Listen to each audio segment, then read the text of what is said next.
Well, welcome to the fifth recorded lecture in the sequence of lectures on undergraduate analysis.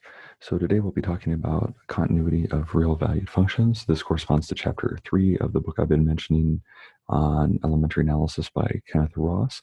It's also labeled as section 17 within that book. So we're just going to jump right into this, and we're going to start with a sequential characterization of continuity. This might be a little bit different than the epsilon delta definition that you're familiar with maybe from an undergraduate calculus class.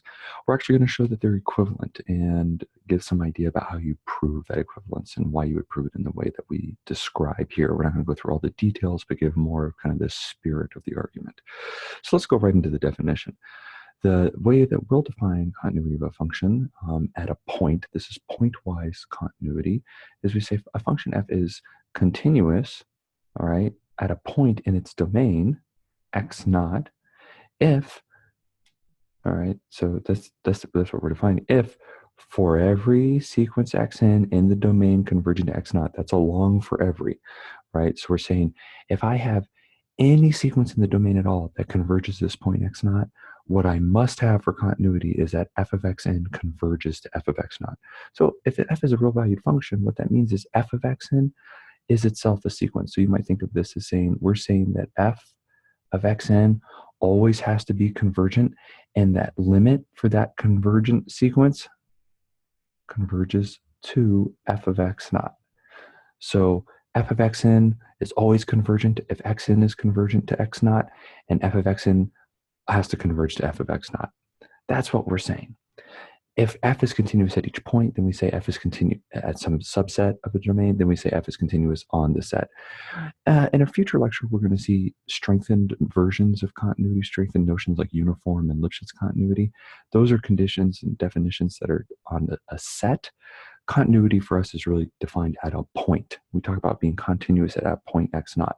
So it's possible to have functions that are continuous only at a single point in their domain and discontinuous everywhere else, although we won't be presenting such complicated examples here. All right, in symbols, f is continuous at a point in its domain if for all xn contained in the domain such that xn converges to x naught. So that's the first step in any proof from this definition. Then our conclusion, our second thing, is that f of xn converges to f of x naught. Now, another way that we could rewrite this is by observing that, we can write x naught, the limit, as limit xn. So we could rewrite the definition in such a way that our conclusion looks more like this. The limit of f of xn is equal to f of the limit of xn. In other words, one way to think of continuity of a function at a point is the ability of the function to pass limits through the function. That's a really useful perspective and notion to have, especially as you go through more advanced analysis and we talk about like the continuity of a differential or integral operator. It's this idea of kind of moving limits, through the function or the operator that we have, which is a lot of what analysis is. Now, this characterization, sequential characterization of continuity, is conceptually a quote-unquote forward problem. So the idea is the behavior of the inputs describes the behavior of the outputs. The guiding principle here is that if I tell you that I have a sequence of inputs that converges, if I'm telling you that the function is continuous at the point of convergence, then the function value sequence that I have also has to converge. So graphically, I'm showing a function here. Here's two examples that I'll show, but this is actually just one example that's on the screen right now, the idea of continuity at a point. So my x naught is the same here. Is this a function? It is not continuous on its whole domain, but it's continuous at the point x naught. And I just give two examples, one where I have a sequence like x1 and x2 and so on, and it's kind of showing to converge like monotonically up to x naught. And then you see the function values, f of x1, f of x2. You can kind of graphically see this is converging up to the limit f of x naught. So that seems to make sense, but this has to be true for every sequence of points x in the domain. So I could consider some other sequence like x1, x2, x3 that's shown on the right here. And we see now my function values are maybe jumping around a little bit more than on the graph on the left. But eventually, like when I get down into this region, when my points in my sequence are getting closer and closer, really at this point now converging to x naught, we see that the function values, are going to be converging to f of x naught. So that seems to pass muster. It seems to be the idea of what the definition says should happen. But what about at this point of discontinuity? So think back about what does it mean for a sequence to not converge, okay? That's how we're going to negate this. Here we're saying if I have a function f, let's say, is discontinuous at a point of the domain, what's the logical negation of this statement? It's not for every, it's there exists a sequence xn in the domain of f that converges to x naught, but f of xn does not converge to f of x naught. It still might converge, but it cannot converge to f of x naught. All right, let's look at this. Here is on the left, this one. Here is a sequence of points. I've just kind of graphed them out here. This would be like, my x1, x2, and so on. And there's f of x1, f of x2 shown above.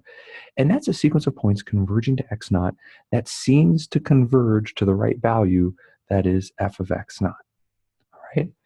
But the definition said if it was actually continuous, then every sequence that converges to x naught would have to have function values that converge to f of x naught. And what we see on the left is the existence of one sequence. And there's actually more, but I just need to find one. This particular sequence I drew here that goes from the left, converges from the left, so it converges up to x naught. These points here, they're converging to x naught, and I drew their corresponding kind of function values, and I see f of x1 here, and f of x2 here, and f of x3 here, and so on and so forth. Eventually, what these do is they form a convergent sequence, except they converge to this value, which is not the right value. So if it was a continuous function, any sequence of inputs that I had on the x-axis that converged to x naught would have to have a corresponding sequence of function values that converge to this value. But that's clearly not the case here. And because I'm able to find one, that's all I need to show is one. There's actually a lot more, but as long as I have the one, that's it. This is a discontinuous function. And I'm able to investigate this essentially with a forward problem. Now, here's a theorem that expresses the equivalence to the epsilon delta characterization of continuity you might be more familiar with, although I don't think a lot of calculus students fully appreciate all the details. Let f be a real valued function, with some domain, a subset of the real line. F is continuous at the point, and that's with our definition, sequential continuity, that is continuous at a point, if and only if, which means that these are equivalent statements, all right? For all epsilon greater than 0, there exists a delta greater than 0, such that for all x in the domain of f with the distance between x and x naught less than delta, I kind of shoehorn this for all in. That's our third step. We have the conclusion that the difference in the function values is less than epsilon. Now, this is completely equivalent. I present it in symbols here. Again, the for all epsilon greater than 0, there exists a delta greater than 0, such that for all x in the domain, such that the distance between x and x naught is less than delta, the conclusion is that the distance in the function values is less than epsilon. This is really a different conceptual characterization of continuity. It's really defining an inverse problem where some output objective determines acceptable conditions on the inputs. The idea is you're saying, hey, for any epsilon, your goal is to say, if I specify an epsilon, let's say like here, so I go up plus epsilon, down minus epsilon, I get an interval of length 2 epsilon around f of x naught, then I need to be able to find some sort of delta. You basically kind of pull back and say, what's an interval that's acceptable for me, to get function values within this input? And you could say, well, look, on the right, I have a lot more leeway. I could have allowed this right endpoint to go a lot further out, right? I can allow probably x values to about there. I got close. I could allow x values to be that far away on the right of x naught, but I can't go that far out to the left. If I go out over here, I have function values that are definitely not in here as they're supposed to be, okay? And you see this definition, you go, I need that if x is within x naught, within delta distance of x naught, this part right here, x minus x naught absolute value is less than delta. I'm talking about a symmetric interval of length 2 delta, centered at x naught. And so this is this kind of inverse problem. You basically have to invert. You have to say like how, I started by drawing these lines from the y-axis and coming down and figuring out how big can my interval be of delta,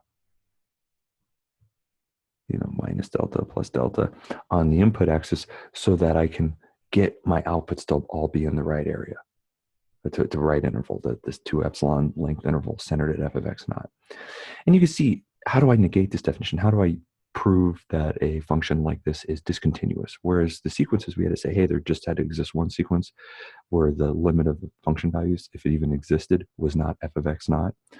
Here, if I negate this definition, I say I need to show that there exists an epsilon, right? So you negate that to there exists.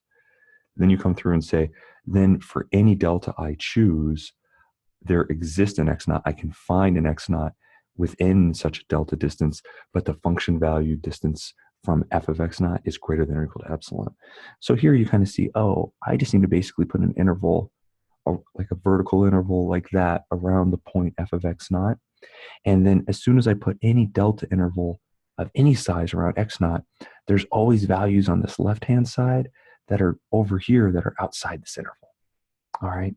So that's how you would go about showing that this function is discontinuous at this point. Just graphically, that's the idea of the definitions.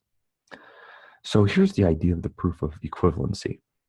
The logic of the proof is as follows. I'm going to say what it is and then explain why it would have to be this.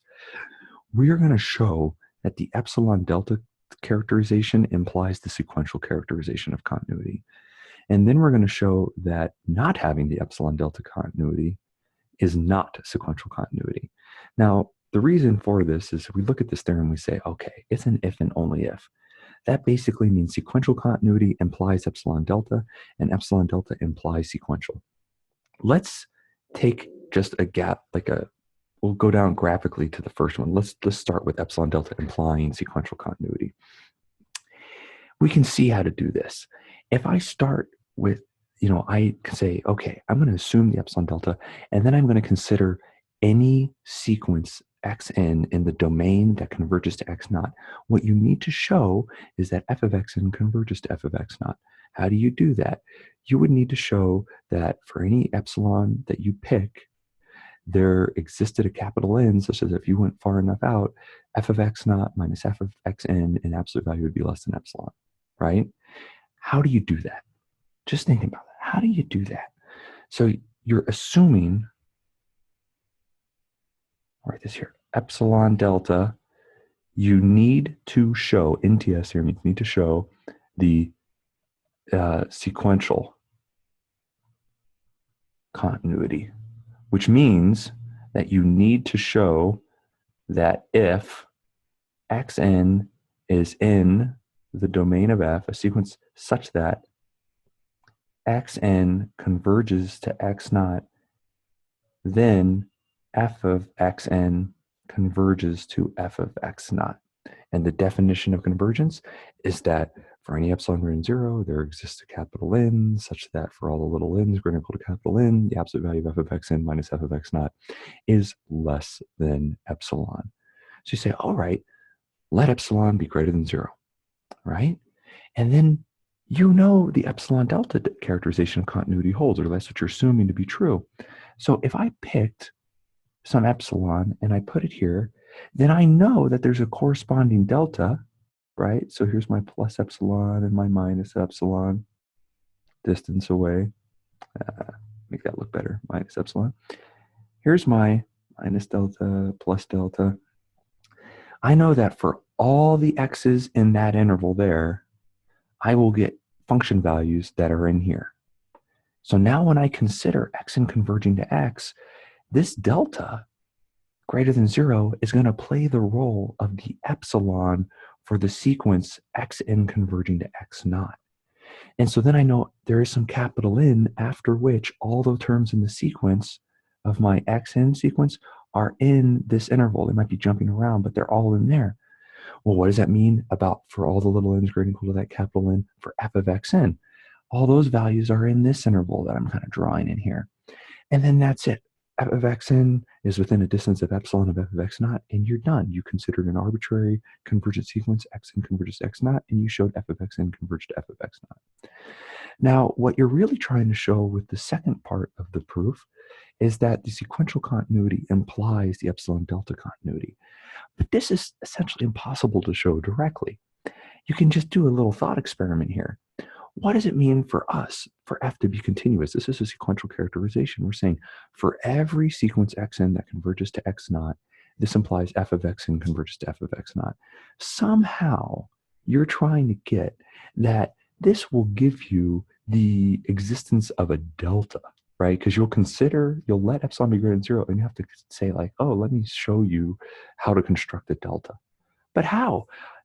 The idea below with this first direction was that any sequence xn eventually gets close to xn minus x naught, eventually gets within a delta distance. But that capital N could be different for each sequence xn. If I chose a different sequence xn in the domain that converged to x naught, it might have taken a lot more terms for it to get within a delta distance. So how am I going to say somehow that every point in a delta interval is eventually some term in a sequence? This is a really hard thing to say. So typically when you see statements like this about kind of a sequence of terms, which is something that's usually countable, and then something like an interval of numbers like x being within a delta interval, two delta length intervals centered at x naught, that's an uncountable set. You typically prove this by contrapositive. Instead of saying, I'm going to prove sequential continuity implies epsilon delta continuity, I'll imply the logical equivalent, which is not epsilon delta continuity, implies not sequential continuity. And the way you do this typically, when you have this kind of a sequence and something that's countable and something like an interval, which is some uncountable set, is you then show that not having this property, this epsilon delta continuity, allows you to construct a sequence that's very specific for which you have like your discontinuous behavior that we've seen before. So here we see this. This is graphically what we see. We say, hey, suppose that we don't have epsilon delta continuity. Then that means that we're talking about a point like this x naught. And what does this mean? This means that there exists some epsilon interval around this point, f of x naught, such that no matter what delta, like if I picked a large delta, if I picked a small delta, these different intervals on the input axis, there's always a point in there, namely off to the left, some points over here, where the function values are not within the correct output interval. And so what you do very specifically is you say, hey, choose such an epsilon and then consider a sequence of delta n's. Let delta n be 1 over n.